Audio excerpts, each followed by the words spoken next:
O primeiro encontro de mulheres do Judiciário Baiano foi criado com o objetivo de nos unir e tornar o nosso discurso agregador. A nossa intenção, enquanto desenvolvedoras do projeto, é que todas nós saiamos daqui entendendo que somos diferentes, mas que a luta nos aproxima. Trazemos na marca do nosso encontro, como vocês podem ver, as cores da bandeira LGBTI+, que é agregadora para as minorias sociais. Lutemos juntas pela nossa independência e contra qualquer tipo de censura ao nosso discurso. Ser mulher é ser livre. Esse ano, choramos a morte de mais uma de nós, mais uma mulher que teve a caminhada interrompida. E é por isso que o primeiro encontro de mulheres do Judiciário Baiano tem como homenageada a vereadora Marielle Franco. A caminhada de Marielle foi interrompida por 9 tiros. 9 disparos que atingem também aqueles que, assim como ela, sonham com uma sociedade justa e igualitária. Um crime que se repete constantemente nas ruas do nosso país não deve ser tratado como um caso isolado. Mulheres, negros e negras e LGBTs são assassinados diariamente, apenas por serem quem são. E esse risco é elevado à milésima potência quando estes decidem lutar pelo direito de existir. Após este atentado, restam alguns questionamentos. Como manter a esperança de jovens periféricos que tinham como exemplo essa mulher que lutou contra os estereótipos associados ao seu povo? O que dizer para as crianças do mesmo grupo social que veem mais um dos seus partir? Qual é o papel da sociedade diante do risco iminente vivido pelas minorias sociais? Qual é o seu papel? Manter a esperança dos que ficaram é responsabilidade de todo aquele que se importa com o avanço de políticas públicas, que visam a inclusão daqueles que vivem à margem. É destruir o senso comum que inferioriza pessoas pela cor da pele, gênero, classe e orientação sexual. É dar voz a quem precisa expor as falhas de uma sociedade desigual. E é para levantar dezenas de Marielles que nós estamos aqui. Eles jamais calarão a nossa voz. Juntas, somos mais fortes. Sejam muito bem-vindas. Os temas são de relevância para a nossa existência, para a nossa luta, para aquilo que a gente tem pela frente como mulher, como mãe, como trabalhadora, como lutadora. Então, aproveitem bem o encontro e as palestrantes são de altíssimo nível. Sejam muito bem-vindas. Obrigada. Sejam bem-vindas. Como estudante de gênero, eu estou feliz demais, não é? E acho que a gente ainda tem muito preconceito, não é, sobre o feminismo, não é? Porque é algo muito novo para a gente, né? Para nós, mulheres aqui do Brasil, né? E eu acho que esse tema agora está muito apropriado, né? E a gente certamente vai poder usufruir muito, né, desse debate e aprender muita coisa boa, importante para nós, para nossas vidas, né? Para que a gente possa levar para além da nossa vida funcional, que é o mais importante, que a gente possa discutir isso na nossa casa, com as nossas amigas, com as pessoas que sofrem violência, né? E eu acho que, particularmente, cada uma de nós, de alguma forma, já enfrentamos, né, algo numa fala, numa narrativa preconceituosa, machista, né, e que nos agride fortemente. Eu acho que a professora Salete é quem irá debater sobre isso, é uma pessoa que tem uma narrativa muito contundente, é uma pessoa que tem um profundo conhecimento sobre isso, e eu tenho certeza que a gente vai sair daqui revigoradas e com informações assim, que vão agregar muito às nossas vidas. E eu convido aqui para essa roda de conversa a professora Salete Maria.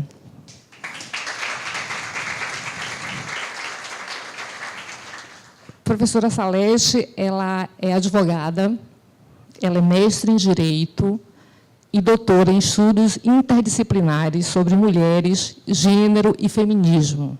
Ela é pesquisadora do NEIM, da UFBA, e é coordenadora do grupo de estudos JusFêmina. Obrigada, boa noite a todas. É uma satisfação estar aqui com vocês para compartilhar de algumas preocupações, de algumas reflexões, de algumas produções que a gente vem fazendo ao longo da nossa atividade profissional, mas também da nossa militância.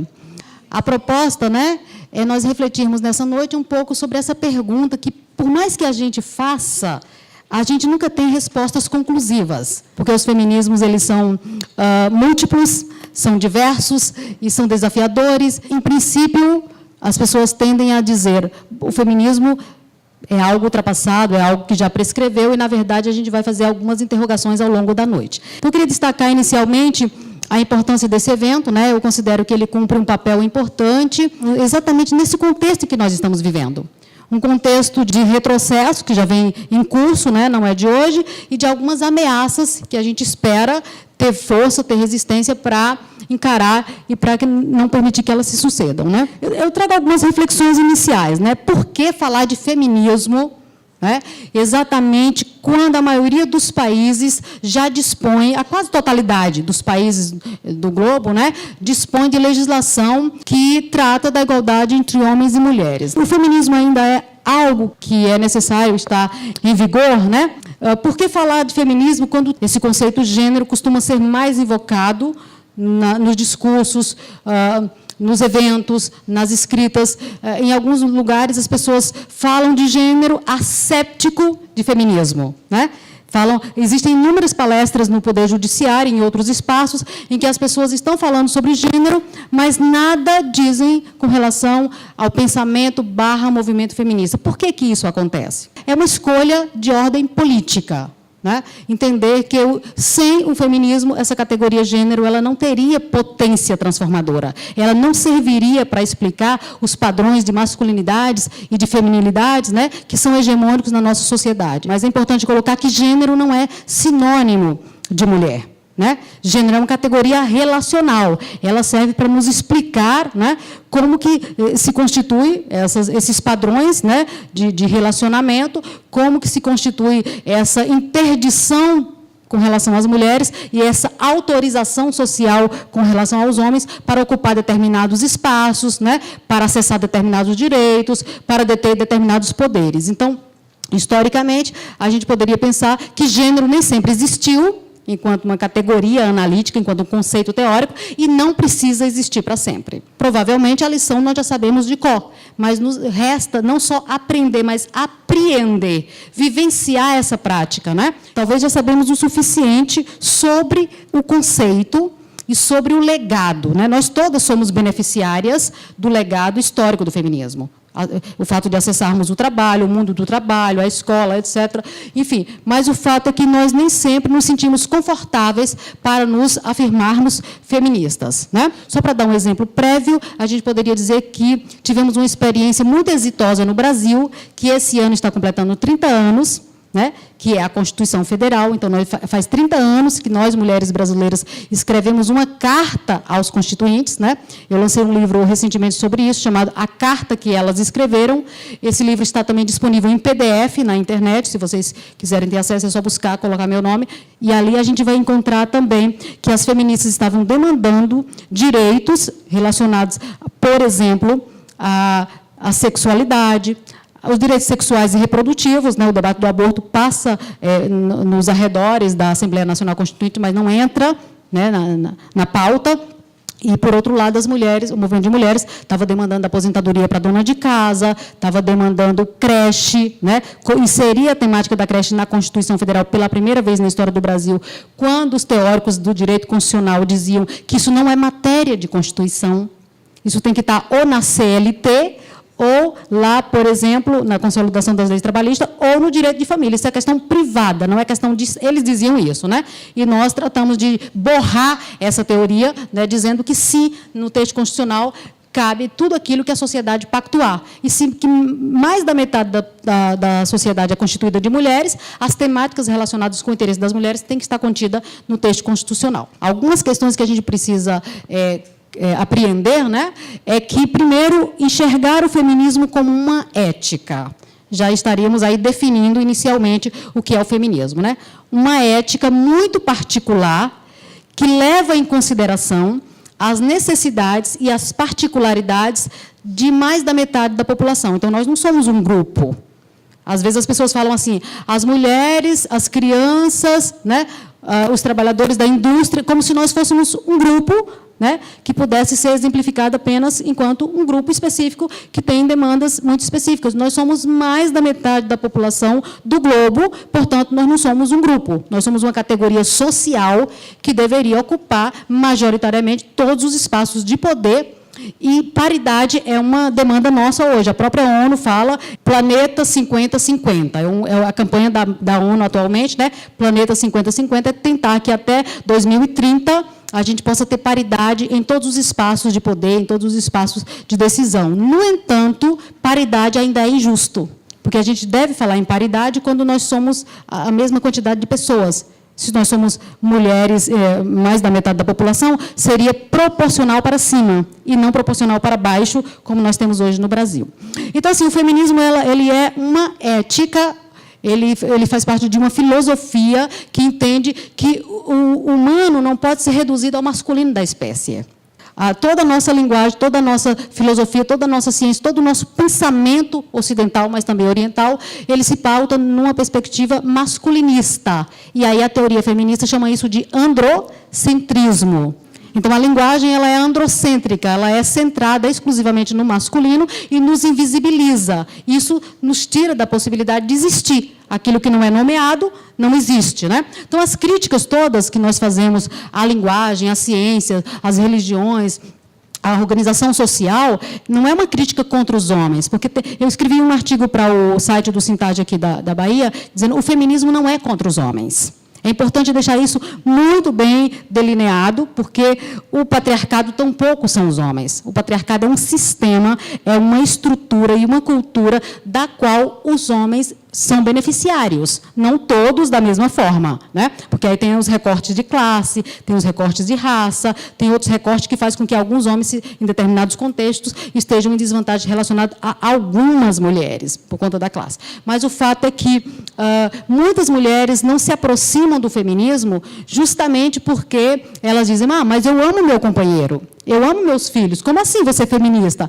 Então, assim, aquela ideia de que o feminismo é o contrário de machismo é exatamente uma deslealdade, uma desonestidade que os detratores, né, da teoria feminista, do movimento feminista, trata de espalhar, de difundir, para que nós não entendamos que o feminismo, além de uma ética, ele é uma teoria da igualdade.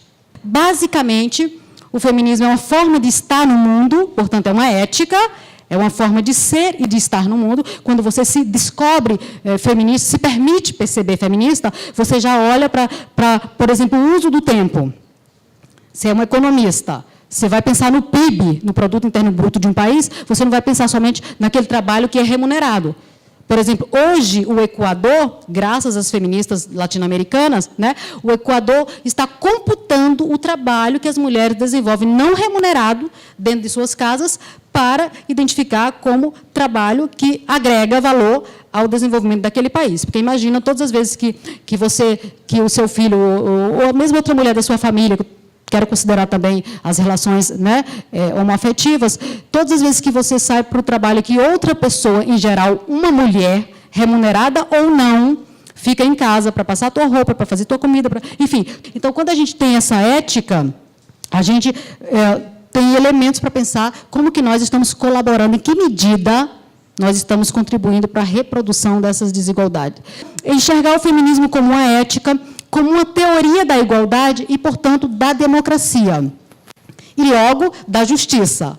Então, assim, quando o feminismo adentra o mundo acadêmico, ele vai sair como um tsunami. Vai discutir a economia, né? Essa cegueira de gênero que os economistas têm, a ponto de todo mundo que estuda economia conheceu um autor chamado Stuart Mill. Todas as alunas que chegam para mim dizem, vocês sabiam que Stuart Mill, no século XIX, escreveu uma obra chamada A Sujeição das Mulheres? Elas disseram, não, professora, eu fiz uma dissertação utilizando esse autor, mas jamais eu soube que esse era um homem proto-feminista, né? Simpático ao feminismo, dado que sua esposa, Henriette Mill, era uma feminista e exerceu muita influência sobre ele na produção científica, né? Então, assim, é uma prática política, além de ser uma ética, né? Além de ser uma teoria, portanto, existem estudos. Assim como você vai consultar alguém que faz engenharia para desenvolver um prédio, é importante consultar alguém que estuda gênero e feminismo para pensar uma política pública. Nenhum gestor público, seja um prefeito, ou seja, eu estou falando no masculino, porque, em regra, são eles que ocupam, né, esses espaços, deveria pensar uma política pública sem consultar analistas, né, esse curso que Celeste faz, prepara para que as pessoas saiam daí aptas a fazerem análise, monitoramento e avaliação de políticas públicas. Então, o que acontece? Acontece um exemplo de quando uma política pública ela é desenhada sem lentes de gênero. Isso vai impactar negativamente na vida das mulheres e, sobretudo, das mulheres pobres, diversas e comunitárias.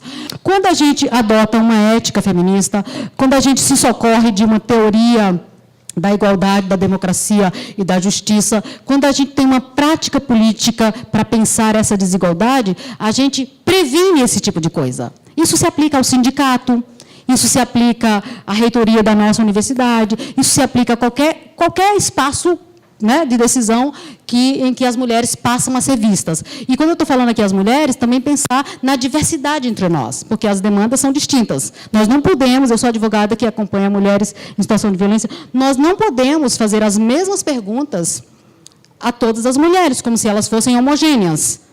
Como, por exemplo, a gente vai na ginecologista, né? Eu me oriento pela bissexualidade. Então, assim, a ginecologista pergunta para mim, quando foi a última relação que a senhora teve com penetração? Ela está supondo que esta mulher que está diante dela, necessariamente é uma mulher casada, monogâmica, fidelíssima e heterossexual. Isso, a barreira que se estabelece entre ti e a pessoa que vai cuidar do teu corpo, né, que vai te dar orientação. Isso estou me referindo a uma mulher lésbica ou bissexual. Mas, quando nós estamos falando da mulher em processo de envelhecimento, que é o nosso caso, né, então, assim, na delegacia, muitas vezes, ou numa roda de conversa, nem sempre elas se sentem à vontade para falar na presença de mulheres de outra geração. Nós temos que levar isso em consideração. A gente tem também que colocar lentes críticas para pensar o seguinte, que as mulheres trans... Acompanhei um caso, não tem nem 6 meses, que a gente costuma, quando vai falar do ciclo da violência, né, falar que começa com os xingamentos, que depois tem uma evolução, né, para o desrespeito, depois tem aquela fase em que vai ter um arrependimento, né, depois volta, retoma e chega ao ápice. Isso não se aplica a algumas mulheres trans. Então, enfim, nós sabemos de cor a lição, mas precisamos apreender que há uma ética feminista, que há uma teoria feminista para explicar tudo isso. Então, não dá para pensar a construção de uma casa sem pensar a perspectiva de quem vai morar nela, de quem, por exemplo, Minha Casa Minha Vida. São casas que são pensadas para as mulheres, a chave é entregue para as mulheres, mas não se pensa na situação de algumas mulheres, por exemplo, mulheres anãs. Né? Elas chegam e a pia vem mais ou menos aqui no meu peito, que já sou baixinha, 1,50 m eu tenho. Né? Então, você pega uma mulher de 1 metro ou menos e a pia é padrão. Então, isso é política com cegueira de gênero, né? Com insensibilidade de gênero. Então, o feminismo tem mais de 300 anos enquanto um movimento organizado. Né? Vários autores e várias autoras dizem que é o movimento mais importante do século XX, mais importante do século XX. É a única revolução que está em curso, enquanto movimento. Não estou dizendo que não existiram feministas antes desses 300 anos, né? Mas enquanto movimento organizado, que sistematiza demandas, etc., mais de 300 anos, e nós ainda não cansamos. Então, assim, do que se trata, então, e a que se destina? Bom, existem muitas confusões, muitos preconceitos e muita desinformação com relação ao feminismo, né? Ou aos feminismos. Há muita polêmica destinada à sua desqualificação. E muita polêmica que as próprias mulheres, né, tratam de reproduzir. Então, algumas mulheres falam assim, inclusive estudiosas do direito das mulheres. Às vezes falam assim, olha, eu sou feminina, feminista não. mas você identifica que ela tem uma prática feminista, entende? Porém, uma prática desprovida de uma reflexão teórica, ela tende a ser uma prática míope, né? Ela vai enxergar algumas desigualdades que são explícitas, mas outras ela não vai perceber, porque está subjacente, por exemplo, algo relacionado à violência simbólica. A violência física imediata, o feminicídio, ela vai identificar. Vários colegas com quem nós fazemos capacitação, né, para poder implementar a Lei Maria da Penha, a Lei do Feminicídio, a lei recente que saiu da importunação sexual, né? Então, são leis que, para serem implementadas, precisam passar por uma capacitação. Acontece que, quando você não coloca as lentes de gênero que o feminismo oferece, você vai revitimizar aquela mulher. Você vai reproduzir um discurso que, majoritariamente, os homens fazem, né, de perguntar qual era a roupa que a senhora estava. Houve um caso de violência no estado do Pernambuco, em que a menina, depois de resistir, eu digo uma menina porque ela tinha 16 anos, né, uma adolescente, né, depois de resistir por algumas horas, o máximo que ela pôde fazer foi solicitar para o seu violador que ele usasse a camisinha, para proteger-se, né, de uma eventual contágio venéreo, de uma gravidez, etc. Quando esse caso chega em juízo, que ela traz essa notícia de que solicitou, imediatamente ela passa a ser julgada. Então, você simplesmente colaborou, consentiu. E todo o debate relacionado ao crime sexual envolve o quê? Autonomia e liberdade, coisa que, para nós mulheres, foi e continua sendo negado até hoje. Para a justiça brasileira reconhecer o estupro marital é uma coisa muito difícil. Porque eles dizem o quê? Vocês estão aí para isso. Né? Você se casou com esse homem, então como assim ele te estuprou? E, do mesmo modo, quando uma mulher está na situação de prostituição, quando ela é uma profissional do sexo. Né?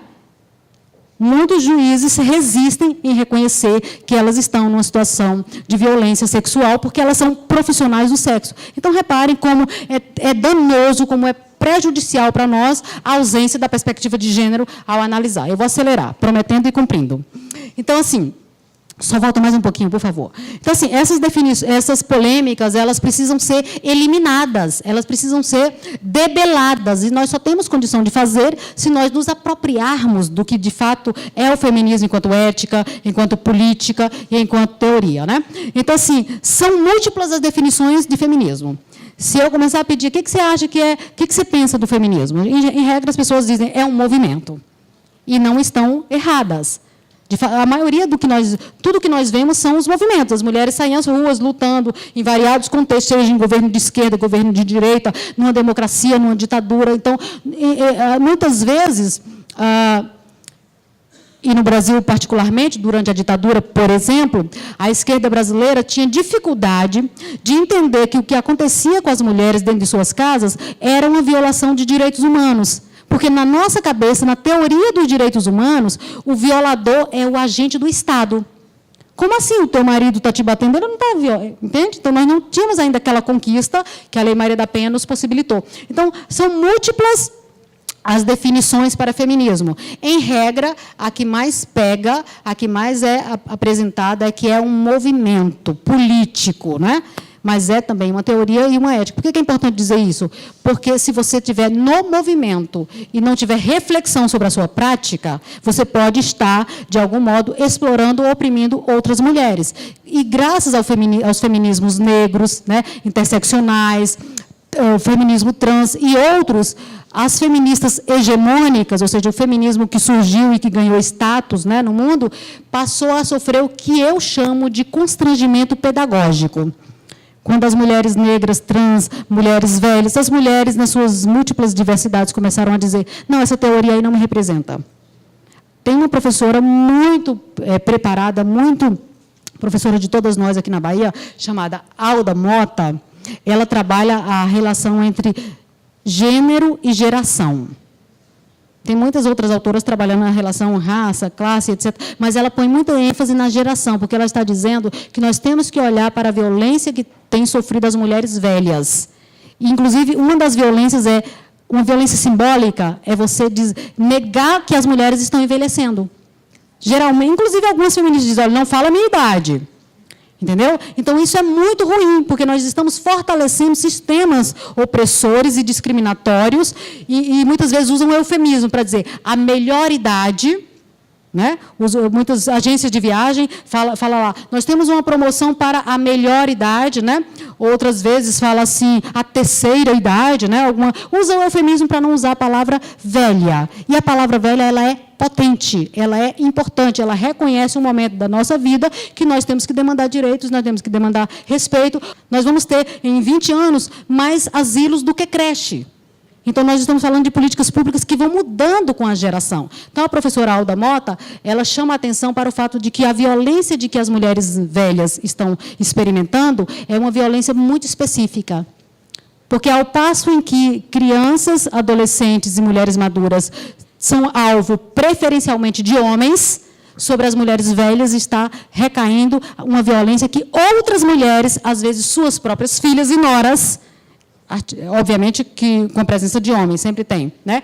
Tem praticado, seja para subtrair o cartão da aposentadoria, cartão de crédito, né? Seja para querer gerenciar seu patrimônio, achando que ela já não tem mais capacidade, mesmo sendo uma mulher em plena, né, vigor físico e mental, etc, etc. Então, eu gosto muito de me acompanhar dos textos da professora Alda Mota, estão disponíveis na internet, se vocês pretenderem um dia consultar, basta colocar Alda Mota, violência contra mulheres idosas, ela vai estar lá. Então, assim, nós temos definido o feminismo, né, mais como um movimento, mas nós precisamos entender que existe uma teoria feminista para explicar todas. A teoria feminista vai identificar como é que se constrói essa desigualdade, né, com base nas diferenças biológicas, né, como é que isso é convertido numa desigualdade, cria-se hierarquias, cria-se todo um discurso, e essa violência simbólica que nós estamos permanentemente expostos, todas nós, todas, estamos permanentemente expostas porque nós somos menor valorada. Mulheres valem menos. Né? E isso fica comprovado de maneira inconteste quando a gente olha como é que nós somos representadas na mídia. Isso fica comprovado quando a gente olha quantas de nós está no parlamento, quantas de nós está no executivo, quantas de nós está no judiciário, quantas de nós... Enfim, então, assim, não é só a violência que comprova essa desigualdade, essa discriminação. São questões do cotidiano, corriqueiras. Né? Você está num restaurante com o seu companheiro, enfim, para falar... quando estão duas mulheres, outro dia eu cheguei num bar para esperar uma amiga, para de lá irmos para um cinema. O que acontece? Eu pedi uma bebida e o garçom trouxe 2 copos, presumindo que ia chegar uma outra pessoa. Mas eu posso entrar no bar e estar sozinha e beber ou não beber, etc. O fato é que uma mulher sozinha ela não tem existência. Na verdade, né, Simone de Beauvoir, ela vai estar dando uma pista. Né? Ela vai estar falando que o feminismo é uma forma de viver individualmente. Logo, ela está falando de uma ética. Né? Mas de lutar coletivamente. Então, uma das características do feminismo é de que a luta há de ser coletiva. Ninguém consegue ser feminista sozinha. Né? Você pode até compartilhar uma ética feminista, você pode introjetar determinados princípios, e por isso que eu critico muito o uso do conceito empoderamento individual, não ajuda. Empoderamento tem que ser algo coletivo. Quando você põe ênfase no empoderamento individual, você estabelece disputa entre as mulheres. Logo, não usemos a categoria empoderamento para fazer comparações entre mulheres. Né? E muito menos para celebrar uma conquista individual apenas. Claro que o empoderamento é um processo que nunca se acaba, ele é processo e é produto. Por exemplo, se você se formou, é um produto, o teu diploma. É um produto de um processo, mas você se empoderou num campo. Pode ser que você esteja desempoderada no outro, porque um diploma não é um cartão de crédito ilimitado. Então, necessariamente, nós temos que lutar em várias frentes. O empoderamento precisa ser amplo. Algumas mulheres que têm autonomia financeira, algumas mulheres que estão muito bem consigo próprias, ou seja, o alto poder das mulheres, né? Algumas alunas falam para mim: "Ah, professora, eu sempre fui feminista. Eu sempre questionei algumas coisas." Eu digo que não é uma coisa, não é uma essência. Nenhuma mulher nasce feminista. né? Então, você vai se dando conta, ao longo da vida, que existem opressões que caem sobre você. Né? E uma vez que você se deu conta, você não tem que estabelecer uma queda de braço com os homens da sua família, porque não são eles. Né? É uma estrutura na qual eles também estão imersos. Portanto, o patriarcado não é sinônimo de homem. O patriarcado é uma cultura que valora melhor os homens, que lhe dá mais possibilidades. Rebecca West, que é uma escritora, né, já falecida do século XIX na Inglaterra, ela diz o seguinte: eu mesma nunca consegui descobrir exatamente o que é feminismo. Só sei que as pessoas me chamam feminista toda vez que eu expresso sentimentos que me diferenciam de um capacho. Ou seja, todas as vezes que ela se insurgia contra uma desigualdade, né, que ela se insurgia contra uma interdição, ela era chamada de feminista. Então, logo, ela percebeu que ser feminista é lutar contra hierarquias, é lutar contra assimetrias, é lutar contra desigualdades. E nós só fomos reconhecidas como humanas em 1993, né, numa conferência sobre populações que aconteceu no Cairo, né, sobre desenvolvimento e população. Então, lá ficou declarado internacionalmente que as mulheres são titulares de direitos humanos. Então, o que acontece? Quando se falava na Declaração Universal dos Direitos do Homem, era literalmente do homem que se estava falando. Então, a outra metade da humanidade, ela não preenchia o requisito de humana, né?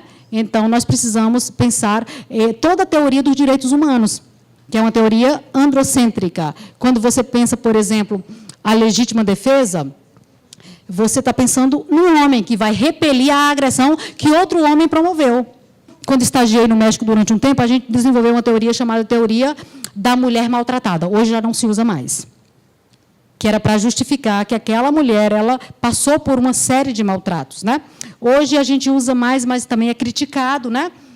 Exatamente uma síndrome. Essa mulher estaria passando por uma síndrome, né? Em que ela chegou no seu limite, a exaustão da violência, e aí ela, que é uma outra crítica que o campo PICE nos faz, porque você estaria de algum modo patologizando, né, a resposta daquela mulher. Você não tem que dizer que ela está doente para poder ela se defender. Ao contrário, ela está em sã consciência e precisa se defender. Estou colocando isso para dizer que a teoria do direito é pensada para os homens. Então, o feminismo é exatamente essa ideia de que as mulheres são gente, são seres humanos e devem ser titulares dos mesmos direitos. Porque se um grande contingente de mulheres é negra, né, se auto-identifica como negra, ou parda, que no caso do Brasil é a mesma coisa, para o IBGE, né, o conjunto de pretos e pardos constitui o grupo negro no Brasil. Então, ela vai colocar um outro elemento, que nós não temos que lutar única e exclusivamente contra um sistema específico, que seria o patriarcado. Temos que lutar contra um outro sistema que dele se alimenta, que é o racismo, né? Não basta lutar contra o patriarcado, não basta lutar contra o racismo isoladamente, tem que lutar contra o capitalismo. E a professora Eliette Safiotti, né, uma brasileira que faleceu há 3 anos atrás aproximadamente, ela vai dizer que existe uma articulação entre 3 sistemas de dominação que se retroalimentam, né, e que são azeitados o tempo inteiro, que é o racismo, o capitalismo e o patriarcado. Então, ela chama isso de uma simbiose. O capitalismo precisa da opressão das mulheres para se manter. O racismo carece do capitalismo para lhe dar sustentação. Né? Vocês poderiam dizer, mas, professora, e antes de existir capitalismo, não existia opressão sobre as mulheres? Existia. O problema é que o patriarcado ele é metamorfótico, ele se metamorfoseia, ele se reatualiza, né? Ele vai aparecendo com outras feições. E, nos dias atuais, ele aparece de tal forma que até as mulheres aderem. O capitalismo tem aproveitado aos montes. Lembra do programa da Rede Globo chamado Amor e Sexo? É um nicho, é um momento em que se discute feminismo, numa grade de programas que passam o dia inteiro detonando mulheres negras, mulheres lésbicas, as mulheres de um modo geral e as mulheres dissidentes em particular. Né? Então, assim, muitas vezes dá a impressão que a Rede Globo é amiga das mulheres e algumas mulheres festejam aquilo ali. Né? Quando, em algum determinado contexto, o programa traz sequestra, essa é a minha visão, sequestra a pauta, né, das mulheres e cria um certo glamour. Cria até, digamos assim, algumas personagens. E o culto à personalidade não combina com o feminismo. Feminismo é um movimento que deve ser horizontal, né? Não tem que ter uma liderança. Ao contrário da forma de fazer política dos homens, tem que ser um líder, um que manda, um que obedece, etc., etc. E o feminismo, principalmente os feminismos latino-americanos, negros, né? Comunitários, os feminismos populares, são feminismos que propõem uma relação horizontal entre as mulheres. Daí porque a gente, em lugar de fazer, muitas vezes, um evento de X maneira, a gente faz uma conversa, né? Logo, ser feminista não é uma escolha, é uma questão de sobrevivência. Ainda que algumas mulheres não digam textualmente que são feministas em determinados espaços, por uma questão também de sobrevivência, né? Porque, como essas que me convidaram para falar no Rio de Janeiro, elas falaram, olha, aqui no nosso tribunal, colocaram um cartaz que nós iríamos falar de feminismo, e isso iria nos trazer muitos dissabores.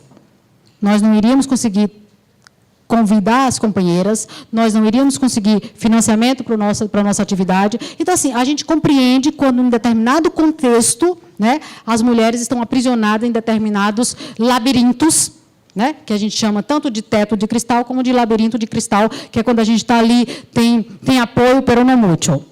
Em síntese, o feminismo é a revolução mais longa. Ele tem, em termos de organização social, né, movimento, né, mais de 30 anos, mas apenas estamos começando. Um movimento que eu considero o movimento mais potente que acontece hoje no Brasil. Chama-se Movimento das Mães de Maio.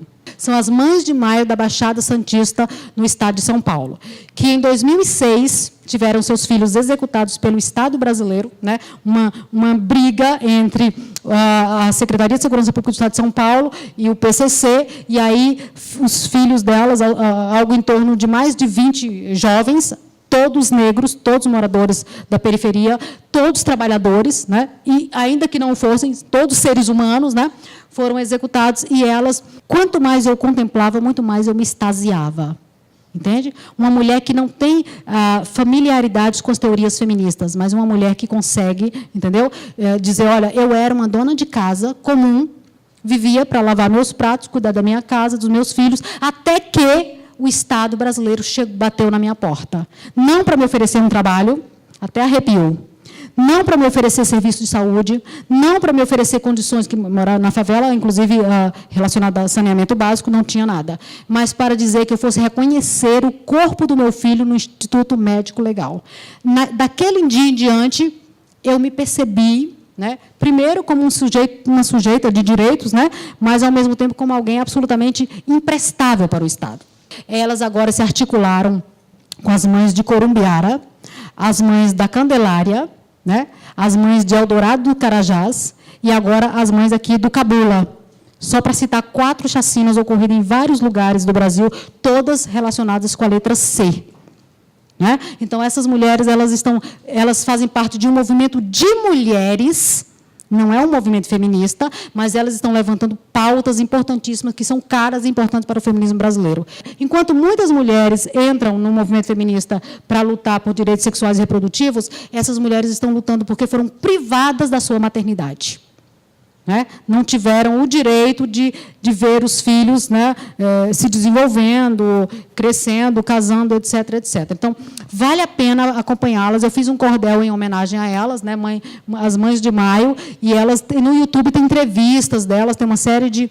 E elas têm lutado, são lutadoras por direitos humanos, elas têm lutado para federalizar todos os crimes cometidos contra os direitos humanos. Elas não confiam na polícia e na justiça paulista para investigar os crimes sobre seus filhos, até porque foram esses sujeitos que mataram. Né? É uma revolução, até certo ponto, eu não gosto de dizer que ela é inteiramente pacífica, porque a ideia de pacífica pode ser recepcionada como passiva. E não se trata disso. Elas têm agência, têm protagonismo, que o feminismo nem sempre existiu e ele não precisa existir para sempre. O sonho de toda feminista é que o feminismo se acabe, mas não por decreto. Né? Não por um decreto de um presidente, de uma autoridade que vai nos silenciar, mas que ele se acabe desde que não haja mais por que lutar. O feminismo, na verdade, é um filho bastardo, vou usar essa expressão, é um filho não aceito, não reconhecido do iluminismo, né? Da ilustração. Porque, é claro, existem críticas relacionadas. O feminismo ele nasce na Europa? Nós temos várias pesquisas hoje demonstrando, uma italiana que vive no México há muitos anos, chamada Francesca Gargalo, ela fez uma obra, está disponível em PDF na internet também, super acessível, está em espanhol, chama-se Feminismo desde Abya Yala, que era o nome, né, que os povos originários davam às Américas antes de chegarem os colonizadores. Então, os povos originários ali do centro, da Centro-América, vão chamar de Abya Yala, né? Então, ela fez uma obra falando sobre a experiência do feminismo indígena. E essas mulheres vão estar questionando alguns padrões, né, algumas tradições dos seus povos, mas, ao mesmo tempo, estão defendendo seus territórios, suas particularidades e tal. Mas o fato é que, sempre, durante toda a história da humanidade, houve mulheres que se insurgiram contra desigualdades, contra hierarquias, individual ou coletivamente, mas nem sempre elas estavam reivindicando algo do Estado, nem sempre elas estavam organizadas, refletindo sobre sua prática. No entanto, o feminismo moderno, né, que vai surgir exatamente num contexto propício, todas as teorias feministas elas aderem a uma determinada filosofia, nós chamamos de mainstream, né, aquela ideia que está vigorando em determinada época. O feminismo do qual nós somos herdeiras aqui no Brasil é um feminismo das décadas de 60 e 70, sobretudo da década de 70 no Brasil. Então, é um feminismo que tinha uma certa radicalidade. Mas nós não abandonamos esse feminismo moderno. De algum modo, nós somos liberais também. Quando nós reivindicamos o direito ao voto, que nós ainda não consolidamos no Brasil, né? A lei de cotas demonstra que nós tivemos alguns avanços. O fato é que, no Brasil, deste ano, nós tivemos uma experiência muito curiosa. É a experiência de ver as mulheres brancas numa posição de subalternidade e as mulheres negras numa posição de protagonismo. Essa é a boa notícia, né? Não estou colocando rivalidade entre as mulheres. Estou colocando que partidos de esquerda e de direita colocaram as mulheres brancas nas vices. Presidência da República. Lembram? E Marina Silva e Vera Lúcia foram candidatas à presidência do Brasil na cabeça da chapa. O que a gente percebeu? A gente percebeu que foi a primeira eleição no Brasil que teve dinheiro para as mulheres se candidatarem. Antes nós tínhamos a cota, agora nós temos a cota e 30% do fundo específico, nem é o fundo partidário, é o fundo específico para essas eleições. Foram destinadas, todo mundo queria uma mulher na vice. Era uma forma, inclusive, de você pegar o dinheiro que era destinado à candidatura da mulher e investir no homem. Todos eles queriam uma mulher na vice. Nós temos uma categoria científica para se referir a isso, que é o teto de cristal. Teto de cristal é para se referir a uma barreira invisível que todas nós mulheres enfrentamos quando chegamos em determinados espaços. Ou seja, só é permitido você vir até aqui. Então, o teto de cristal é o quê? É a vice. A cabeça da chapa não é para as mulheres, porque ainda se tem a ideia, né, de que o poder é masculino. E nós, em alguma medida, também reforçamos isso. Quando não problematizamos, quando silenciamos, quando anuímos que os nossos, a pretexto de garantir uma dada candidatura de esquerda, nós não problematizamos. Então, o que acontece? Acontece que a gente ia ter, por exemplo, uma entrevista fantástica de Manuela Dávila no Roda Viva, candidata à presidência da República, e 2 meses depois nós tínhamos Manuela Dávila como vice do vice. Gente, nada mais patriarcal do que essa experiência. Entende? E nós não discutimos, nós não visibilizamos a importância das candidaturas de Vera e de Marina. Pela primeira vez na história do Brasil, nós tivemos, de algum modo, o nosso direito político representado, assim, praticamente na marra, por 2 mulheres negras. E as mulheres brancas, né, precisam, que elas gozam de mais prestígio, porque são maioria na política, questionar isso dentro desses partidos. Nós temos uma disciplina só sobre gênero e poder lá na faculdade, e a gente pega pesado com a nossa reitoria, porque é uma reitoria que se diz amiga das mulheres, mas que não abre possibilidade de diálogo. Nós chamamos isso de patriarcado fraternal. Talvez vocês já experimentaram isso. Homens que são super acessíveis, mas na hora das candidaturas, são eles que vão concorrer, né? Todos esses feminismos, quando vão ganhando a adjetivação, é porque determinadas mulheres, com determinadas características, passam a reivindicar que essas questões delas sejam colocadas em pauta. É óbvio que a lista é interminável. os ministérios mais importantes da história do Brasil não têm os mesmos recursos, nem humanos e nem financeiros, que é, por exemplo, a Secretaria de Política das Mulheres, a Secretaria da Igualdade Racial, a Secretaria de Direitos Humanos, para citar algumas. Então, assim, feminismo negro, decolonial, interseccional, lésbico, trans, cyberfeminismo, e tem uma questão geracional, né? Nas feministas que usam bastante a internet, em sua maioria são as mais jovens. É muito potente esse feminismo, tem alguns perigos, porque ele acaba também perdendo um pouco aquela potência na rua. Eu, particularmente, me inseri no feminismo comunitário, né? Eu nasci numa favela em São Paulo, onde hoje é o Itaquerão, né? O estádio do Corinthians, que depois eles afastaram, expulsaram, né? As pessoas dali. E eu não me identificava como feminista. Eu achava, inclusive, que o feminismo era uma coisa das mulheres burguesas, da classe média, que em algum contexto da história do Brasil foi assim, né? Vou deixar para o debate. Atuo bastante no feminismo político, já fui candidata a alguns cargos, né? No estado do Ceará eu me candidatei a prefeita, eu me candidatei a governadora no ano de 2006. Eu prefiro produzir conhecimento que seja potente, né, para essas lutas. E atualmente eu trabalho no feminismo jurídico, que é para pensar o empoderamento das mulheres no âmbito do judiciário, né, em qualquer função. O movimento feminista, ele costuma ser um movimento que tem pautas bem definidas. Todos os direitos das mulheres, né, estão sendo colocados em questão, sejam direitos individuais, coletivos, econômicos, todos os direitos humanos, né, mas não é só uma questão de luta por direitos. É uma luta para questionar as relações de poder. Não há problema em ter poder. O problema é em não compartilhá-lo, né? O problema é não reparti-lo. Então, assim, se o poder é bom, as mulheres também querem. Não há problema em ter poder. O exercício do poder, quando ele é, por exemplo, a gente fala que os homens historicamente exercem o poder sobre, é o poder de dominação. As mulheres têm uma experiência de poder compartilhado, é o poder com. Você quer poder para alguma coisa. É o poder para. Quando a gente faz no sindicato ou em outro lugar uma oficina para que as mulheres se insiram digamos assim, nas tecnologias e na comunicação, nas TICs, a gente está desenvolvendo atividades para que as mulheres desenvolvam habilidades para algo. Então, o poder para inserir, né, para possibilitar. O poder com é o poder coletivo. E o autopoder, que é o poder interior, que isso aí demanda muita política pública de saúde mental, né? Nós precisamos, porque lá nas profundezas das estruturas, né, mentais, há algo que resiste. Né? Há algo que existe, que mesmo uma mulher que tenha nível superior, que conheça a teoria feminista, eu tive uma colega de trabalho aqui na UFBA, que ela é uma professora muito reconhecida, muito condecorada. E quando o marido dela, que também é professor da UFBA na época, levantou a mão para bater na cara dela, ela ficou impactada, ela não sabia reagir. Porque você não acredita que aquilo ali está acontecendo. E aí entra toda uma série de questões. E meu filho?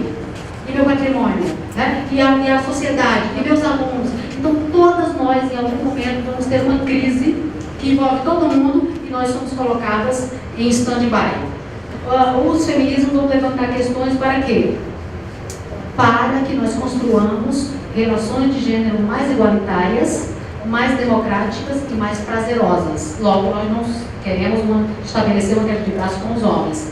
Nós queremos, inclusive, que os homens se percebam como sujeitos marcados pelo gênero e como isso também é tão ruim para ele quanto para nós, sendo que para nós é muito mais, porque o patriarcado confere privilégios. Né? Então, vou fechar meu raciocínio colocando o seguinte: sugerindo que, se vocês tiverem interesse, visitem o YouTube e localizem um vídeo chamado Um Apelo aos Homens. Então, as novas gerações, alguns homens já se permitem as novas masculinidades, que são menos tóxicas, algumas delas, né, são menos duras, já se permitem chorar. Eu sou avó e meu genro, ele chorou no momento do parto da minha filha, né? E é algo que tem vários registros. Isso é impensável para o pai dele, impensável para o avô dele, né? Então, assim, é justamente para colocar que o feminismo tem algumas pautas que envolvem o direito das mulheres, mas que repercute positivamente na vida dos homens. E o movimento de mulheres, nem sempre existem excelentes movimentos de mulheres, muito potentes.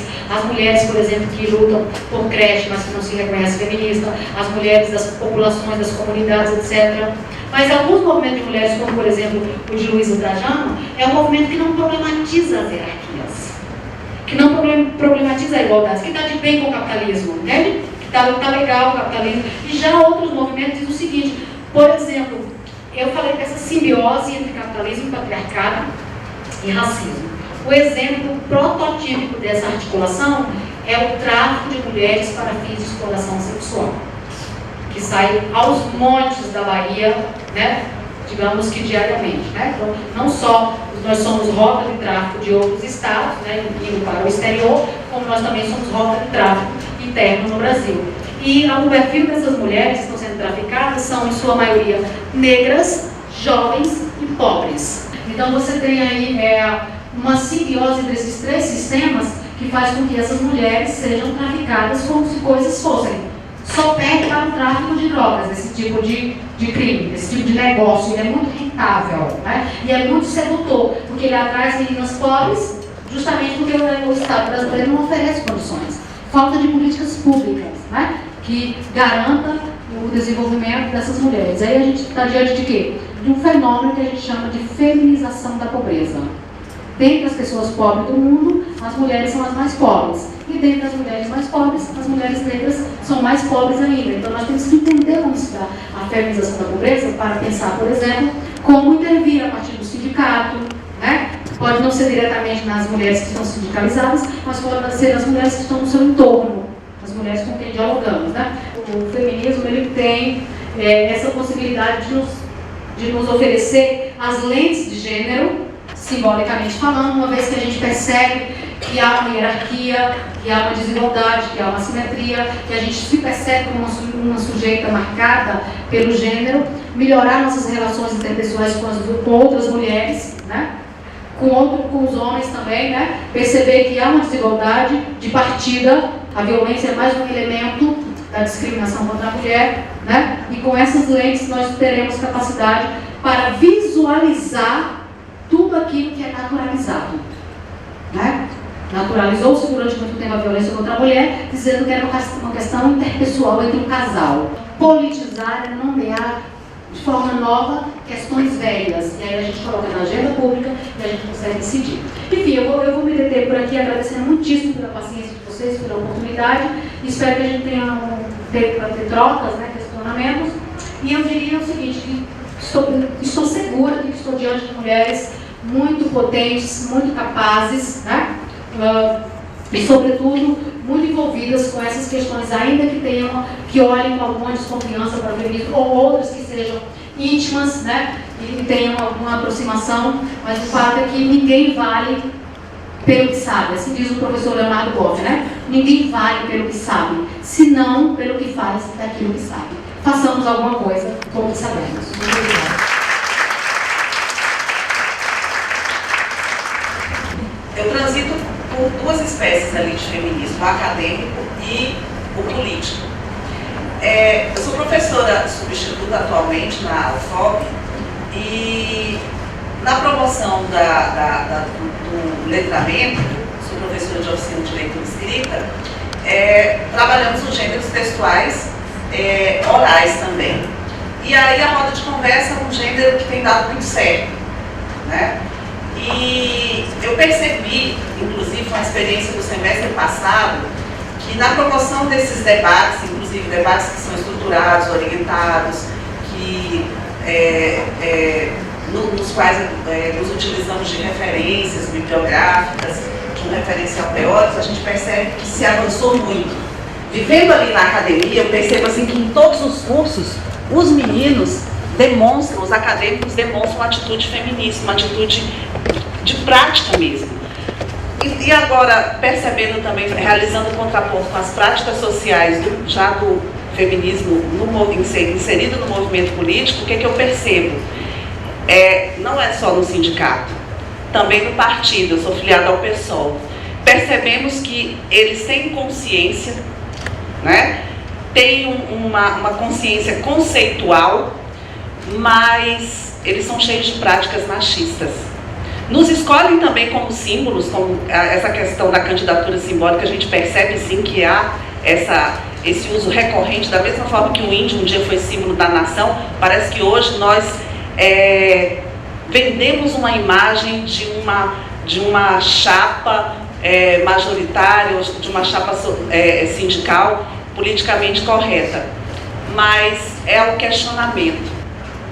Temos experiências de piadas machistas, de atitudes machistas, até de situações de assédio. De que maneira nós temos que fazer o quê? Da mesma forma que não se admite que um militante de esquerda seja racista, o homem de esquerda, ele precisa utilizar essa visão feminista como prática política. E aí, será que nós não nos fechamos às vezes nas discussões? Precisamos necessariamente educar esses homens, porque eles precisam necessariamente ter uma prática cotidiana feminista. Então é isso.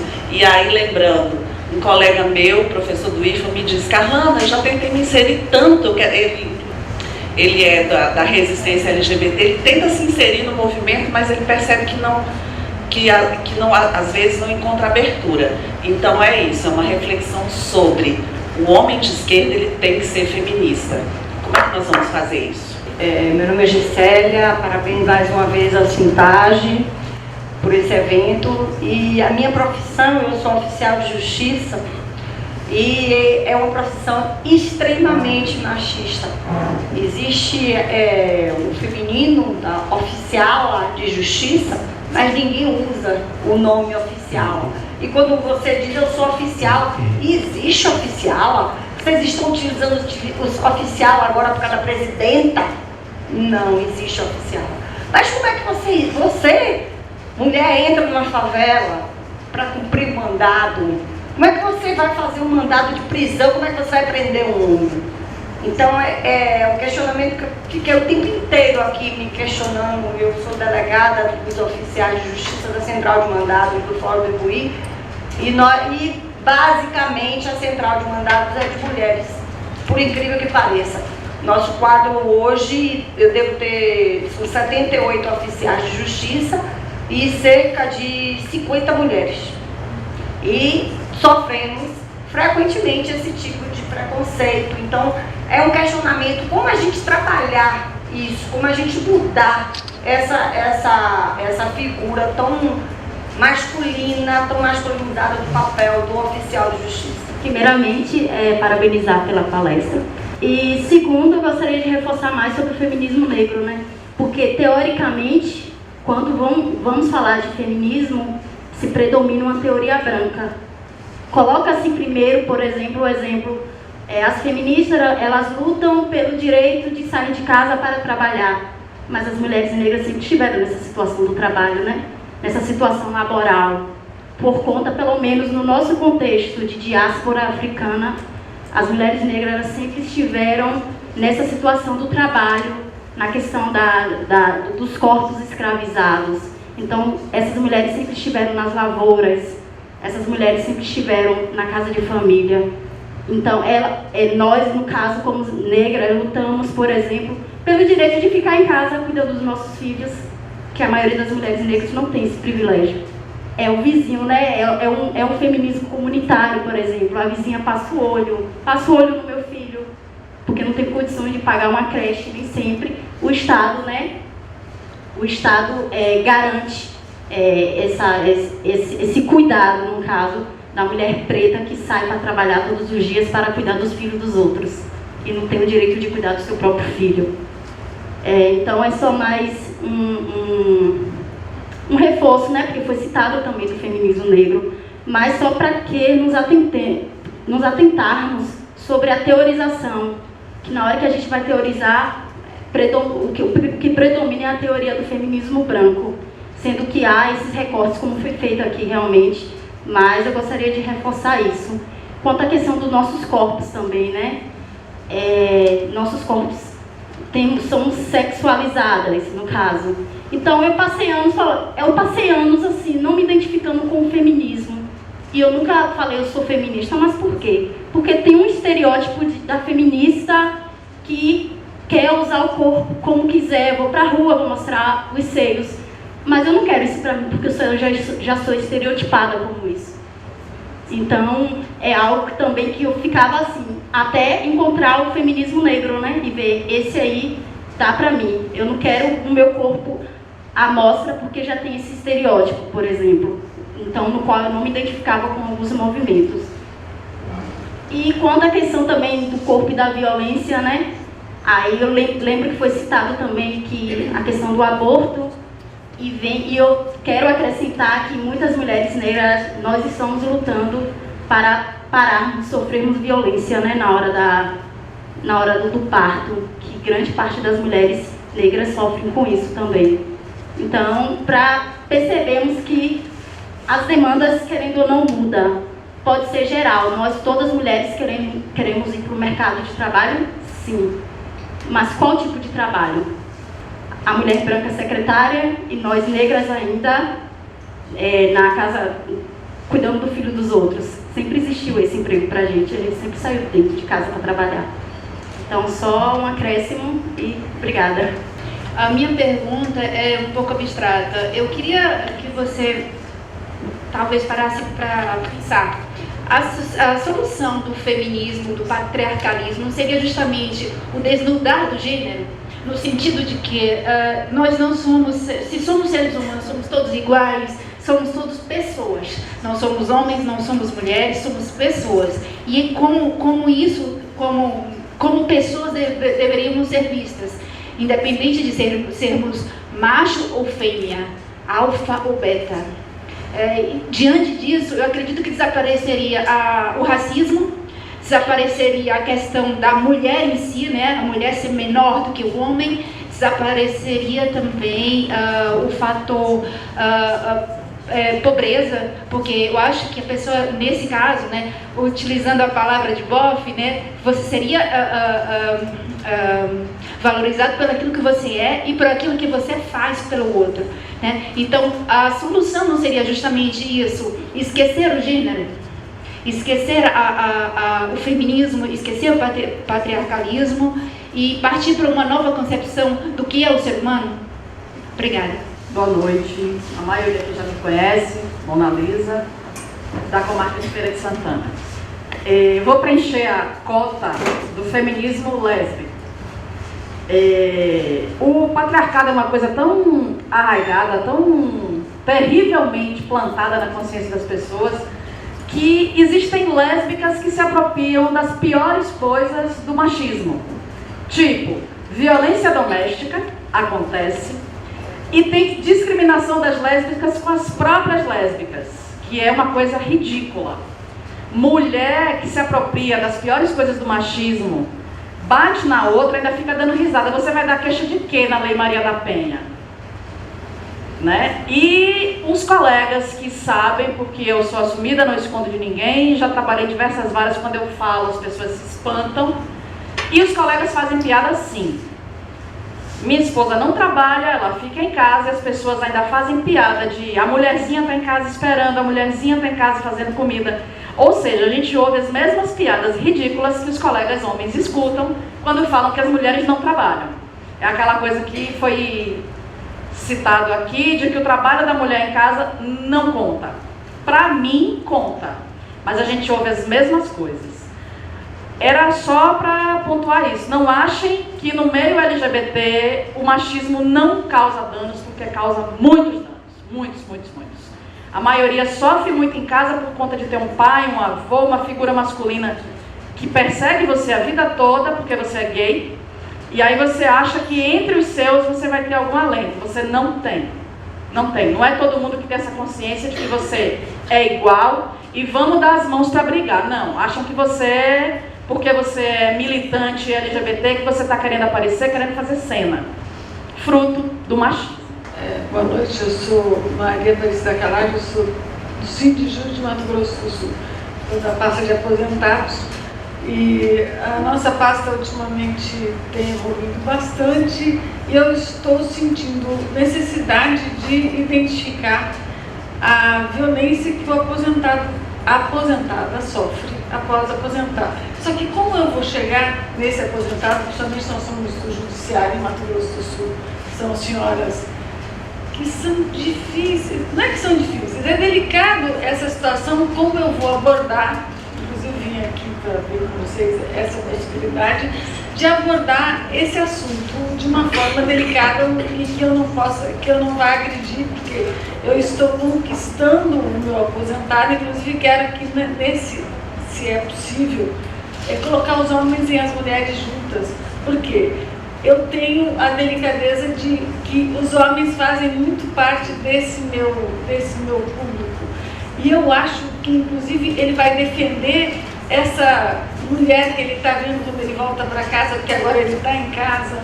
Eu tenho que ter eu queria saber qual é o limiar que eu vou encontrar para chegar perto da violência do aposentado, da mulher aposentada. Porque é muito velado, a gente sente que, a gente nota que elas estão sendo agredidas. A avó cuida porque ela está aposentada, ou então ela vai cuidar porque ela já aposentou, ou então ela vai fazer porque ela já aposentou. Eu gostaria de valorizar o meu aposentado porque ele já aposentou. E a outra coisa é que eu estou num estado que temos muitos índios, vocês aqui também têm muitos, né? E até onde, qual é o limiar que eu tenho de entrar na cultura indígena e dizer que existe a agressão ao feminino do índio sem interferir na cultura dele. Porque lá eu sinto muito a perda, talvez não me fogem as palavras, da essência da cultura. Eu estou invadindo, o branco invadiu muito ao ponto de ir lá e dizer que o índio está agredindo a mulher dele. Não, será que não sou eu? Não é o branco que está indo lá agredir aquela índia que ela aceita aquilo? E aí eu que estou agredindo, não é o índio que está agredindo ela. Eu acho que eles perdem a cultura totalmente, porque puxa, no tempo da minha mãe o índio era outro, imperava numa outra cidade, nós não temos ninguém. Eles perderam totalmente, por quê? Porque fomos com essas nossas ideias que teriam que evoluir para fora da aldeia e não interferir dentro da aldeia. Eu acho, não sei se eu estou correta. Boa noite, doutora Salete. Eu não diria assim um debate, mas assim para acrescentar, globalizando o assunto, né? Por um lado, assim, o Ocidente é privilegiado porque a gente pode se reunir e debater o assunto.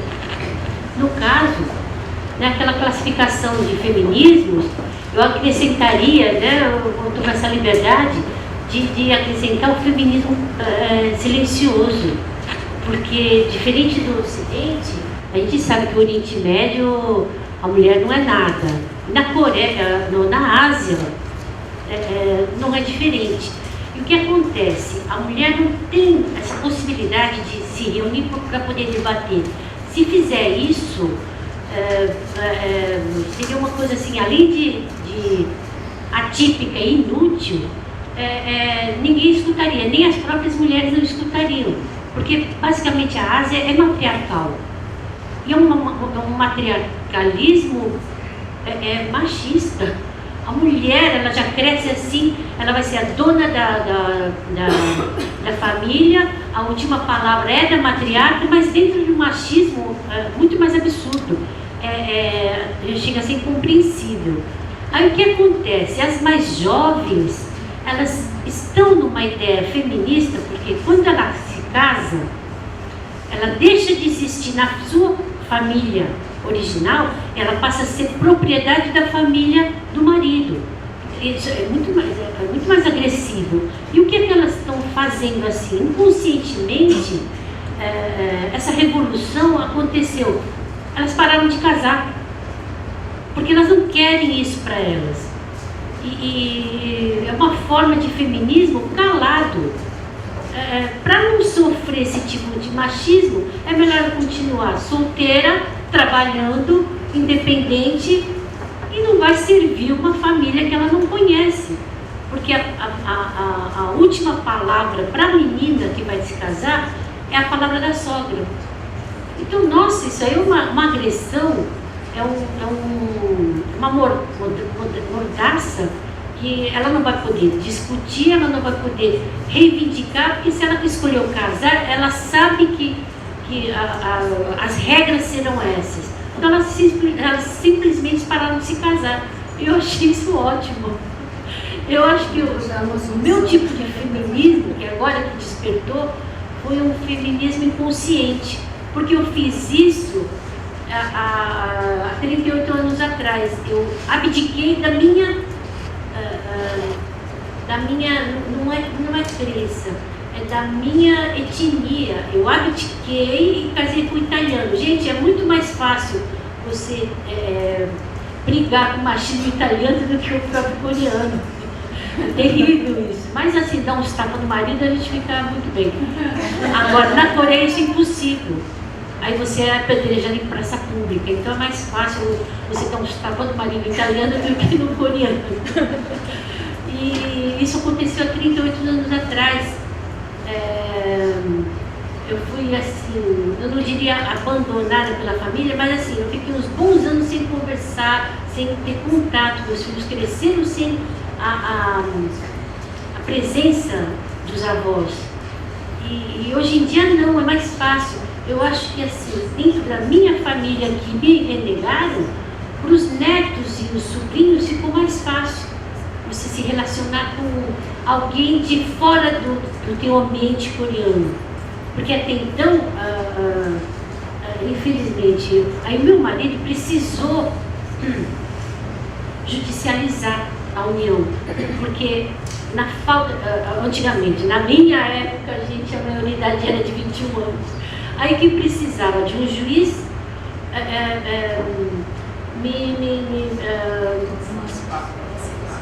não foi nem de emancipar, foi de me suprir a idade maior.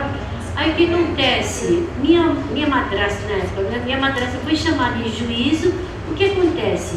Se naquela época o crime de racismo estivesse vigorando, ela teria dado voz de prisão na hora, porque o juiz perguntou para ela: por que ela não pode casar com um brasileiro? Ela simplesmente falou assim: não pode, ele é brasileiro. Tinha juízo isso. Nossa, foi muito mais...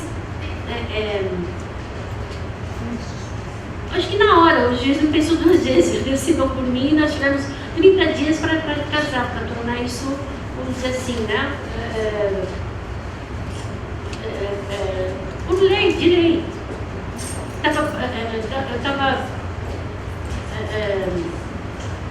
até me falta até a palavra.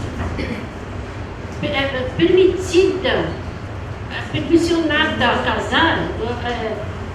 Se eu tivesse grávida, a gente tinha resolvido tudo na hora. Mas assim, eu precisei de alguém me representar para poder casar. Na falta da família, seria um juiz.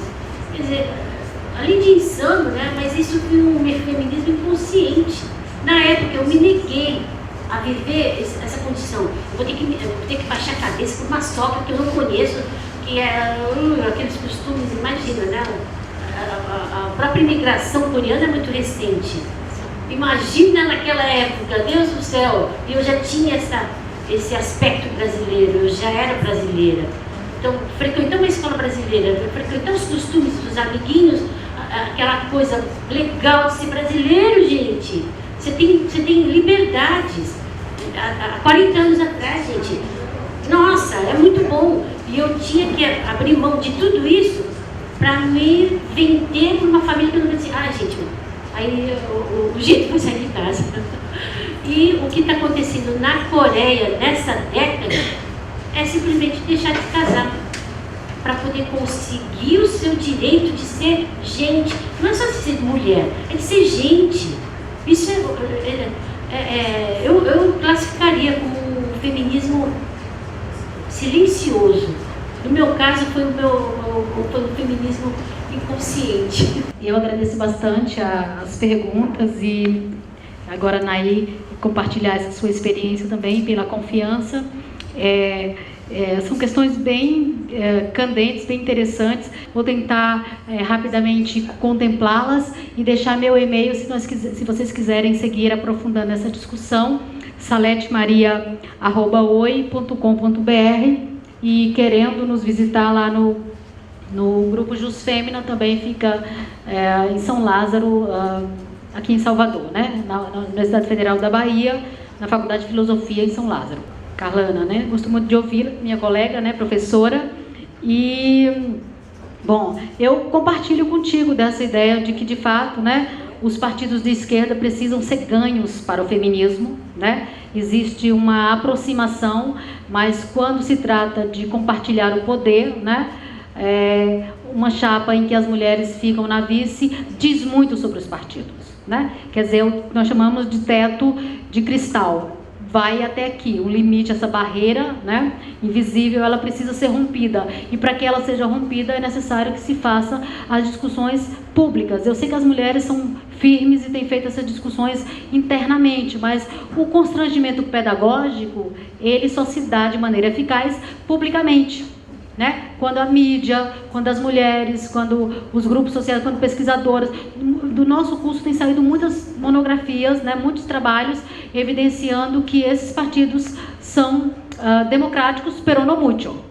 E aí esses dados, quando eles passam a circular através, né, de artigos científicos, através de textos para as revistas, e eu penso que vocês têm muita capacidade de fazer isso, de formas mais criativas possíveis. Por exemplo, alguém falou aqui, foi Maria Aparecida, né, que gosta de encontros mistos. Eu acho importante que as mulheres tenham um espaço para a sua auto-organização, como nós estamos nesse momento, mas valorizo muito os encontros mistos também, porque é nessas ocasiões em que os homens escutam as experiências das mulheres e vice-versa, né? Então é bastante educativo também criar espaços para pensar sobre o poder, né?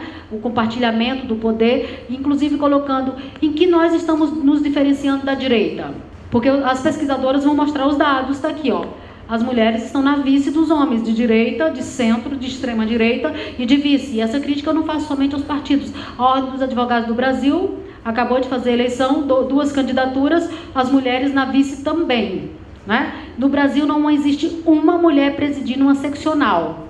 Então são 27 seccionais, né? Mulheres que estão ali aptas a defender direitos de outras mulheres. Então eu gostei muito de te ouvir e compartilho dessa preocupação. Será que nós não nos... Eu compartilho da ideia de que nós não temos a tarefa de educar os homens. Eu gosto muito do que Paulo Freire diz, que ninguém educa ninguém. As pessoas se educam em relação, né? Então é importante oferecer os textos.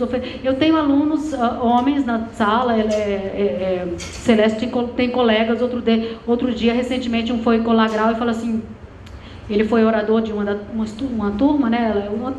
Tinha um orador e uma oradora, compartilharam o poder, e ele disse, professora, aqui está falando um ex-machista. E eu disse, menos. Um homem em desconstrução já está de bom tamanho. Porque o machismo, ele constitui-se de uma estrutura e de uma cultura. E que, portanto, não é um botão no corpo humano que você aperte e amanhã você desconstrua. Ele tem 29 anos. São 29 anos, né, de adestramento, né, porque é isso que acaba acontecendo, que em todos os espaços sociais há um consenso de que nós, mulheres, estamos para servir e os homens são os titulares legítimos e muitas vezes exclusivos do poder, do direito, etc. E isso é muito ruim. Os casamentos também são prejudicados por conta disso. Né? Esse exercício do poder que você tem que estar a vida inteira negociando, né? Em todos os sentidos. E aí eles usam eufemismos, que nós somos as rainhas do lar, ou seja, aquele espaço de poder que os homens não querem, conferem um título, que é um título pouco valorizado, e conferem às mulheres. Então, assim, eu acho que é importante chamar os homens para o diálogo. Esse vídeo que eu sugeri, um apelo aos homens, ele é bastante educativo, vale a pena vocês organizarem roda de conversa com os homens assim. E tem uma ONG no Brasil, fica em Recife, chamada Instituto Papai. É uma ONG que tem um trabalho excelente, tem uma campanha, né? Que são homens contra a violência sobre as mulheres. A campanha do Laço Branco, quando os homens saem às ruas, né? Exatamente para dizer, nós somos homens e nós não batemos nas mulheres, nós amamos as mulheres, né? E também para mostrar que eles têm uma campanha para acompanhar as mulheres na situação de parto, né? As mulheres gestantes. Isso é muito importante, envolver essa responsabilidade, uma paternidade responsável compartilhada e tal. Então, Carlane me deu essa possibilidade de sugerir isso, que a gente possa conhecer mais algumas iniciativas brasileiras que têm dado bastante certo, homens parceiros das mulheres, seja no combate à violência, seja na construção de relações de trabalho mais igualitárias. Né? Gisélia, oficial de justiça, né? É interessante, a sua presença lá e de outras mulheres já quebra um estereótipo, né? A presença física já é constrangedora do ponto de vista pedagógico, mas é importante a gente conhecer mais de perto as experiências de vocês, de repente organizando eventos, né? Para vocês compartilharem com outras. Eu gosto muito quando as alunas fazem história de vida, narrativa testimonial, situações bem críticas que você teve que experimentar na profissão, né, vivenciar na profissão, para que inclusive o setor ao qual você se vincula, né, Secretaria de Segurança Pública, suponho, né? Qual é o setor? Justiça, né? Tribunal de Justiça, verdade, é oficial. Então, assim, juizado. Então, assim, compreenda que existe essa presença feminina nessa carreira e que é importante pensar nas suas demandas, nas suas especificidades, né? E que vocês não precisam abrir mão dessas questões para serem profissionais competentes. Então, assim, como mudar essa figura do masculino, né? Problematizando, isso que você tem feito, né? Problematizar o androcentrismo, ou seja, a centralidade masculina nessa carreira. Várias outras carreiras, né? Por exemplo, boas práticas, exposição sobre o trabalho de vocês, visibilizar através de mecanismos culturais, né? Criar oportunidade para que as pessoas conheçam quantas são e onde estão as oficialas de justiça do território da Bahia, para animar outras gerações também concorrerem a esses concursos, né? Eu acho muito importante. Estamos em diálogo, podemos pensar mais coisas juntas, nós todas, inclusive, nesse caso, te cumprimentando, porque no estado do Ceará, ao longo da minha militância lá como advogada, eu só conheci 2 oficialas de justiça, que eu já conheci muito mais. É uma coisa que borra um pouco essa ideia de que é uma carreira hegemonicamente masculina. Sara, né? A Sara falou do feminismo negro, eu super me sinto contemplada com a sua fala, né? Com a sua contribuição. De fato, a professora Denise Ribeiro, que é uma professora da UFRB, tem pesquisas interessantíssimas sobre a questão do feminismo negro relacionado com o campo da saúde, né? Os textos delas fazem denúncia de como que as mulheres negras em todo o Brasil, mas na Bahia em particular, recebem menos anestesia do que outras mulheres em situação de parto, né? De como que isso é uma violência obstétrica tremenda, que nós precisamos conhecer mais para poder, inclusive, engrossar as denúncias. Então, Denise Ribeiro traz esse debate. De fato, essa dicotomia entre o público e o privado, às vezes ela não faz sentido para algumas mulheres, em especial as mulheres negras. No entanto, o fato de dizermos assim, que as mulheres negras já estavam no espaço público é muito importante. Borra um pouco a teoria hegemônica, mas não diz tudo, porque está no espaço público, na condição de trabalhadora, no momento em que sequer eram reconhecidas como gente, né? É preciso dizer, olha, estavam no espaço público, mas mesmo no espaço público estávamos realizando atividades típicas do espaço doméstico, porque eram as quituteiras, né? Eram as mulheres que estavam cuidando dos filhos de outras mulheres, eram mulheres que estavam desenvolvendo tarefas, entre aspas, tipicamente femininas. Eu estou colocando aspas aqui, né? Então, assim, é importante essa crítica que o feminismo negro vem fazendo, né? Historicamente ao feminismo branco, hegemônico. Por quê? Porque o que eu chamo de constrangimento pedagógico. Nós não podemos falar de experiência que nós não vivemos. Eu estou falando, por exemplo, mulheres lésbicas. Falar da sua sexualidade. É muito importante compartilhar essas experiências, porque quando se pensa numa política pública de saúde da mulher, pensa logo em reprodução. Não se pensa na sexualidade livre de uma possibilidade de parir ou não. Mesmo mulheres heterossexuais que sejam casadas com homens e que queiram ter filhos, é um debate que precisa ser feito, né? Então, assim, tem um texto de Cecília Toledo que ela diz assim: mulheres, o gênero nos une e a classe nos divide. Os feminismos são diversos e existem tensões.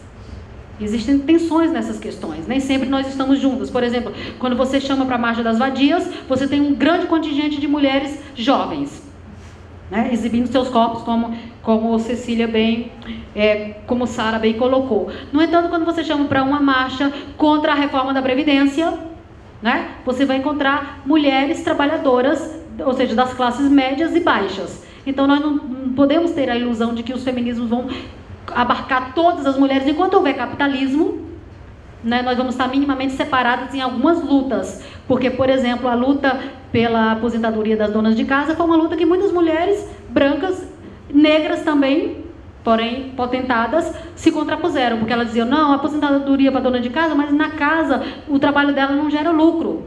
a exemplo do que acontece no comércio e na indústria. Então, tudo isso são questões que vão nos dividindo, mas tem pautas que nos unem. A pauta da violência une a nós todas.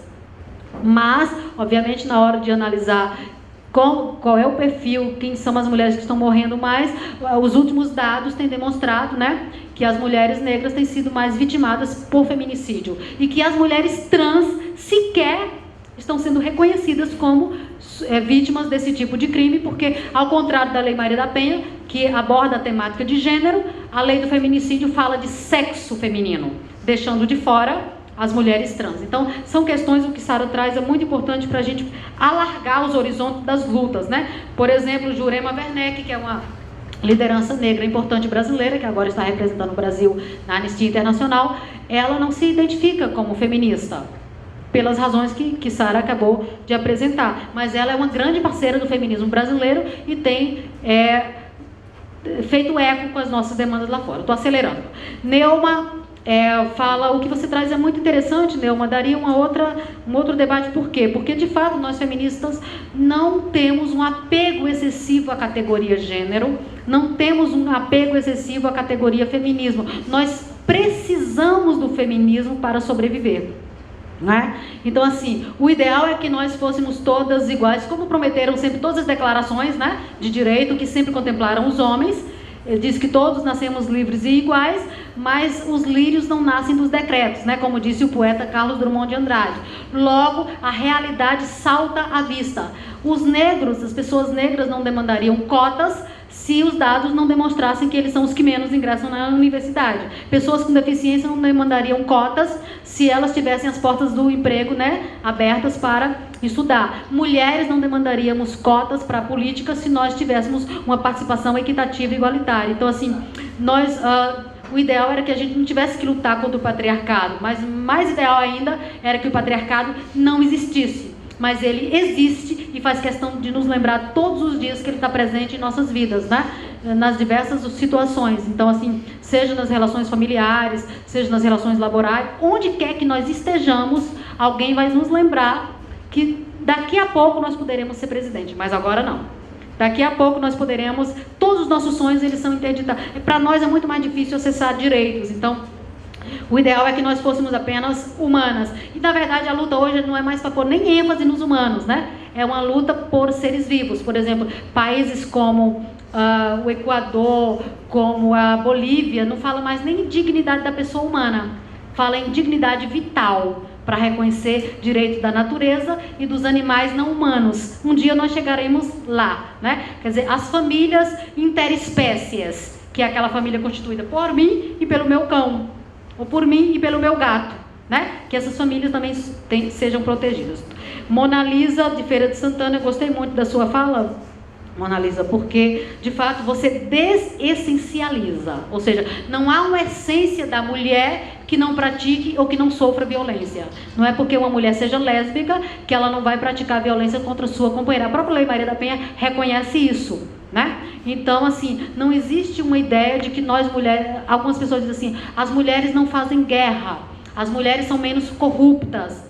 Isso não é verdade, porque se constrói a corrupção, né? A guerra, você é animado. Nós fomos privadas de nos alistarmos no serviço militar. É uma questão, é uma demanda que nós não fazemos questão, né? Mas nós fomos privadas historicamente. Então, assim, sim, mulheres praticam violência, menos do que homens, porque nós fomos adestradas a sermos conciliadoras. Nós fomos ensinadas a abrir mão da disputa política, inclusive.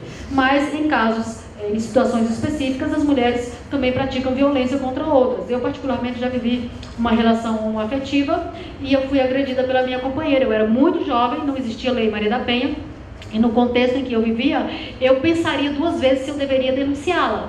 Porque nós vivíamos numa cidade interiorana, onde ser lésbica já era o crime em si, e levar essa companheira para uma delegacia naquele contexto, tá? Naquele contexto, a repercussão seria muito pior, o efeito seria contraproducente e não existe uma receita, você tem que analisar o caso concreto. Quando a aluna fala assim, como é que eu oriento aquela mulher em situação de violência? Eu digo, depende, qual é o contexto daquela mulher. Você não vai dizer para aquela mulher, simplesmente vá ali e denuncie, quando ela de repente mora numa comunidade em que só o fato da PM entrar vai ser morte na certa.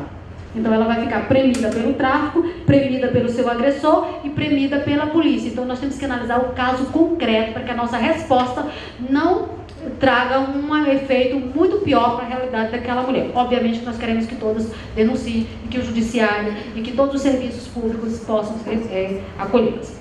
Maria Aparecida, violência contra a mulher aposentada, é para ontem esse debate, né? Você traz uma questão muito importante, né?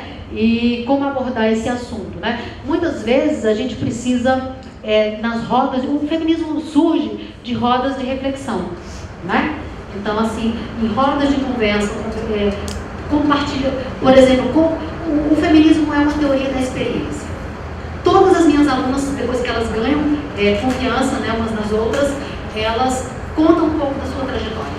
Elas falam das suas bisas, das suas mães, das suas avós, e quem tem filhas e netas como eu, falamos também. Então, é um compartilhar de experiência e você vai se dar conta que não é um problema seu. É um problema estrutural, por isso que a gente não pode dizer que aquela mulher vai sair sozinha da violência. Ela precisa de outras, né, de apoio, preferencialmente da família, mas ela precisa de políticas públicas. Ninguém sai de relações violentas, ninguém mesmo. Ela pode até romper, mas psicologicamente falando, você precisa de ajuda, você precisa de apoio. Nós temos que demandar, eu estou falando para um sindicato, por exemplo, a gente precisa de demandar políticas públicas de saúde mental, saúde psicológica para nós mulheres, que todas, sem exceção, estamos enfrentando situações de violência, ainda que seja simbólica. Então, assim, organizar rodas de conversa, reflexão, né? Compartilhando experiências relacionadas com a maternidade, relacionadas com o trabalho doméstico, relacionadas com... A gente vai costurando, né, uma teia de experiências comuns e encontrando alternativas comuns. Eu, voltando um pouco aqui para a Mona Lisa, só faria uma observação, não se trata de corrigir, né? Uma observação quando você fala, minha esposa não trabalha. Para nós feministas isso é problemático, né? Trabalha fora. Ah, tá. Então trabalha remuneradamente, né? Ela trabalha e muito, talvez até mais que você. Eu estou colocando uma interrogação, né? Porque historicamente os homens negaram o reconhecimento do trabalho doméstico. Nós precisamos, eu entendi, não é uma correção, é uma constatação. Estou terminando. Aí, de fato, Nair, eu te agradeço por compartilhar conosco, né? Uma experiência sua, muito pessoal, que não é tão pessoal assim, é uma experiência política, porque para o feminismo o pessoal é político, né? Então, assim, de fato, o feminismo ele é internacionalista. O feminismo denuncia certas globalizações, né? Que envolvem colonização, mas nós somos internacionalistas. Então, assim, de fato, a gente entende que as sociedades elas fazem contratos sexuais. Rousseau falava no contrato social. Carole Peterman vai falar no contrato sexual. Por trás de toda experiência humana existe um contrato sexual. Qual é o lugar das mulheres ali? Talvez Nair, ali não existe um matriarcado.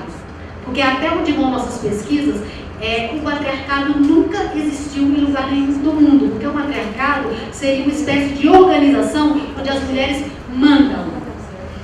E as mulheres até aqui, elas têm decidido qual é o cardápio da família.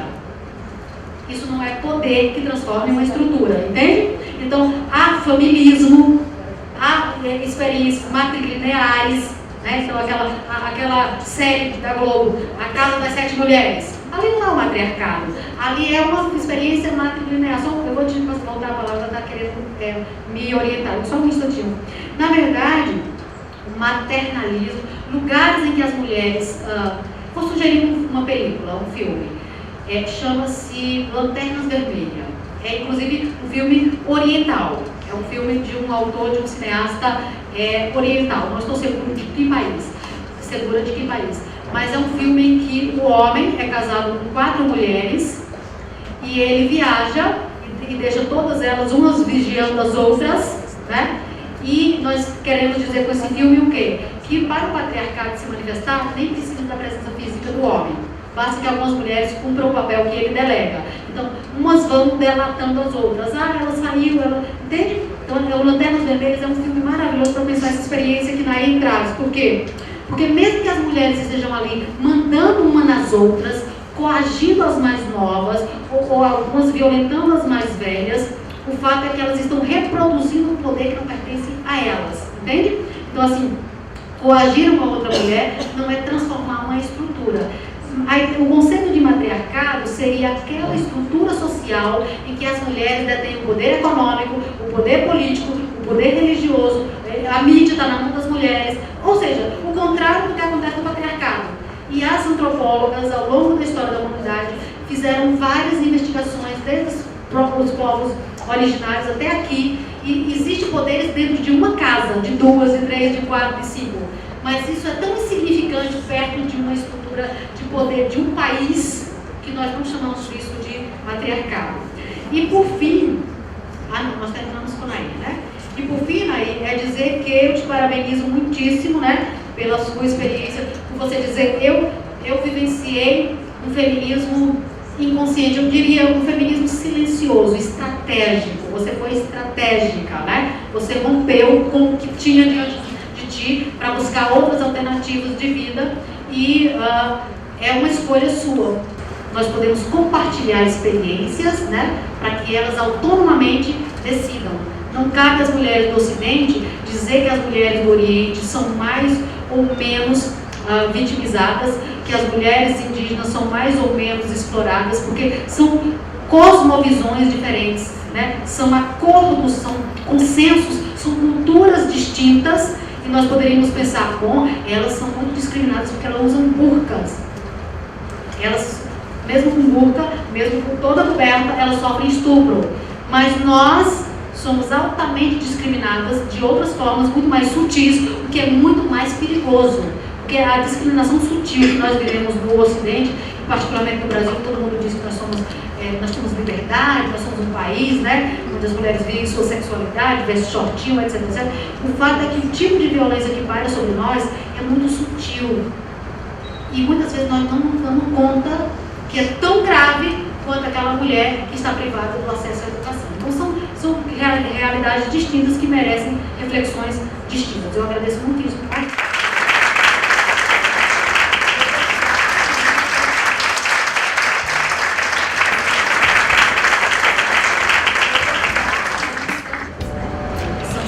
As discentes de gênero têm um sonho, né, de que a universidade seja invadida por todos, né, para que a gente possa ampliar esse debate de forma constante. Eu acho que todos têm o direito, né, de ter acesso à universidade, ainda que não precise passar por um Enem, né, mas invadir mesmo, acabar, ser ouvinte, ser aluno ouvinte.